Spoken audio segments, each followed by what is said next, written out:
আমি চাই পুলিশ যত তাড়াতাড়ি সম্ভব দোষীদের গ্রেপ্তার করবে। আর রবিবার পর্যন্ত যদি তারা কুল কিনারা করতে না পারেন, কারণ ভেতরেও তো অনেকে আছে, তাহলে এই কেসটা আমরা আমাদের হাতে রাখবো না, আমরা সিবিআইকে দিয়ে দেবো।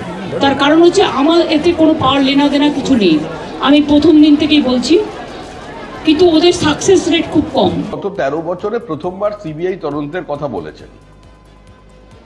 এতদিন পর্যন্ত তদন্ত বন্ধ করবার জন্য তৃণমূল সরকার বারবার সুপ্রিম কোর্টের দ্বারস্থ হয়েছে, হাইকোর্টের দ্বারস্থ হয়েছে, কিন্তু আজকে নিজে থেকেই সিবিআই তদন্তের কথা বলছে। কেউ বলছেন ফাস্ট ট্র্যাক কোর্টে তাকে ফাঁসি দিয়ে দেব, তার মানে তাকে ফাঁসি দেওয়ার সঙ্গে সঙ্গে সমস্ত প্রমাণ লোপ করে দেওয়ার ব্যবস্থা করা হচ্ছে। আরেকটা ধনঞ্জয়ের ঘটনার পুনরাবৃত্তি দেখা যাবে এখানে। সুতরাং যাকে গ্রেপ্তার করেছে তার একার পক্ষে এই ঘটনা সংগঠিত করা সম্ভব ছিল না। চিকিৎসক থেকে শুরু করে সংশ্লিষ্ট মহলের প্রত্যেকে বলছেন যে মেয়েটির শরীরে যত ইনজুরি আছে এবং তার যত ফ্র্যাকচার আছে, এটা একজন ব্যক্তির পক্ষে, একজন সিভিক ভলেন্টিয়ার্সের পক্ষে সম্ভব নয়। তো সিভিক ভলেন্টিয়ার যদি এই কাজ করে থাকে, তার দায়িত্ব কে নেবে? দায়িত্ব নিতে হবে পুলিশ মন্ত্রীকে। আর কিভাবে, কেন লালবাজার থেকে এই বিজ্ঞপ্তি জারি করা হয়েছিল সেদিন যে রেপ বা মার্ডারের কোনো চিহ্ন নেই, তার দায়িত্ব কে নেবে? আগে তো পুলিশ কমিশনারের পদত্যাগ করুক, আগে তো তাকে সরাক, তারপরে তো তদন্তের কথা উঠবে। এই পুলিশ এই ঘটনায় প্রকৃত যারা অভিযুক্ত, যারা প্রভাবশালীদের পরিবারের লোকজন আছে, তাদের বাঁচানোর জন্য আপ্রাণ চেষ্টা চালিয়ে যাচ্ছে। বাংলার মুখ্যমন্ত্রী ফেঁসে গেছেন, বেরোনোর রাস্তা খুঁজে পাচ্ছেন না। পুলিশকে বলছেন উপায় থাকবে না, তাড়াতাড়ি করো, তোমরা আরো 7 দিন সময় দিলাম তোমাদের খাতিরে, ম্যানেজ করো। সমস্ত যারা মাথাগুলো যেতে দালাল কত বড় জানেন আপনারা, তাদের বলছে তারা ম্যানেজ করো। তো অপারেশন ধামাচাপা এখন শুরু হবে। বাংলা এগুলো দেখতে অভ্যস্ত। কামদুনিতে শাস্তি হয়নি দিদি, ফাঁসি হয়নি কারো, বাঁচানোর জন্য আপনি কোটে কোটে দৌড়েছেন। আগামীতে দেখবো এদের জন্য, এই ধর্ষণকারী বাঁচানোর জন্য আপনার সরকার হাইকোর্ট সুপ্রিম কোর্ট করছে। কোথায় ধর্ষণ খুনের ঘটনা কত হয়েছে বলুন? কালিয়াগঞ্জ, শিলিগুড়ি, জলপাইগুড়ি, কুচবিহার, সারা বাংলার সর্বত্র। এত তৎপরতা দেখেছেন মুখ্যমন্ত্রীকে? দৌড়ে চলে যাচ্ছে একদম। এত তৎপরতা দেখেছেন খোকাবাবুকে? আইন আনার কথা বলছে, সব কিছুকে ধামাচাপা দেওয়ার চেষ্টা হচ্ছে। আমি খুব দায়িত্ব নিয়ে বলতে পারি, ধামাচাপা দেওয়ার চেষ্টা হচ্ছে, ধামাচাপা দেওয়ার চরম চেষ্টা হচ্ছে। ধরুন আরজি করের ঘটনা, যে তরুণী চিকিৎসকের মৃত্যু, হত্যা, খুন, অত্যন্ত ভয়ঙ্কর ঘটনা, নিন্দনীয় ঘটনা।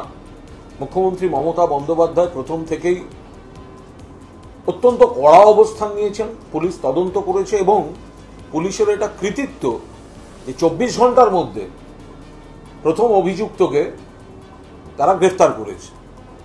মুখ্যমন্ত্রী প্রথম দিনই বলে দিয়েছিলেন, যদি মনে হয় অন্য এজেন্সি দিলে ভালো, দেয়া হোক, মুখ্যমন্ত্রীর কোনো আপত্তি নেই, কিন্তু পুলিশ তারা অভিযুক্তদের যারা দোষী বলে চিহ্নিত হবে তাদের ফাঁসি চাইবে, ফাস্ট ট্র্যাক কোর্টে বিচার হবে। মুখ্যমন্ত্রীর দিক থেকে যা যা করণীয় প্রত্যেকটা পদক্ষেপ মুখ্যমন্ত্রী নিয়েছেন। আজ নিহত চিকিৎসকের বাড়ি গিয়েছেন, তার পরিবারের সঙ্গে দেখা করেছেন, কথা বলেছেন এবং বেরিয়ে এসে বলেছেন যে রবিবারের মধ্যে যদি আর কেউ, যদি কোনো জড়িত থাকার সম্ভাবনা থাকে এবং তারা গ্রেপ্তার না হয়, সেক্ষেত্রে সিবিআই এর হাতে কেস দিয়ে দেবেন, যাতে আর কারোর কিছু বলার না থাকে। পরিবার যদি চায় দিয়ে দেবেন। প্রথম কথা হচ্ছে, অত্যন্ত খারাপ ঘটনা, ভয়ঙ্কর ঘটনা, নিন্দনীয় ঘটনা, ব্যতিক্রমী ঘটনা, কিন্তু সেখানে পুলিশ দক্ষতার পরিচয় দিয়েছে। 24 ঘন্টার মধ্যে প্রথম অভিযুক্তকে গ্রেফতার করে, অর্থাৎ পুলিশ কিছু করছে না, তদন্ত এগোচ্ছে না। যারা বলছেন তারা মিথ্যা কথা বলছেন। দ্বিতীয়ত, মুখ্যমন্ত্রী তার যা অবস্থান নেওয়া দরকার প্রথম থেকে কঠোরতম অবস্থান মুখ্যমন্ত্রীও নিয়েছেন এবং তৃণমূল কংগ্রেসের সর্বভারতীয় সাধারণ সম্পাদক অভিষেক বন্দ্যোপাধ্যায়ও কড়া অবস্থান জানিয়ে দিয়েছেন। ফলে এই জায়গায় দাঁড়িয়ে একজন তো গ্রেফতার হয়েছে, সঞ্জয় রায় না সঞ্জয় রায়, বিহারের আদিবাসিন্দা গ্রেফতার হয়েছে, এবং তার সম্পর্কে যে সমস্ত তথ্য পাওয়া গিয়েছে তা যথেষ্ট উদ্বেগজনক এবং আপত্তিকর। ফলে একজন অভিযুক্তকে 24 ঘন্টার মধ্যে পুলিশ অ্যারেস্ট করেছে। এবার প্রশ্ন হলো যে একা না সঙ্গে অন্য কেউ ছিল বা অন্য কারোর কোনোভাবে জড়িত থাকার সম্ভাবনা ছিল। প্রশ্ন হচ্ছে এটা নিশ্চিত করে বলার জায়গায় আমরা কেউই নেই, সবটাই চলছে অনুমান ভিত্তিক। কিন্তু যে যে জায়গা থেকে সন্দেহের অবকাশ থাকছে সেই জায়গাগুলোয় যথাযথ তদন্তটা সবাই চাইছেন।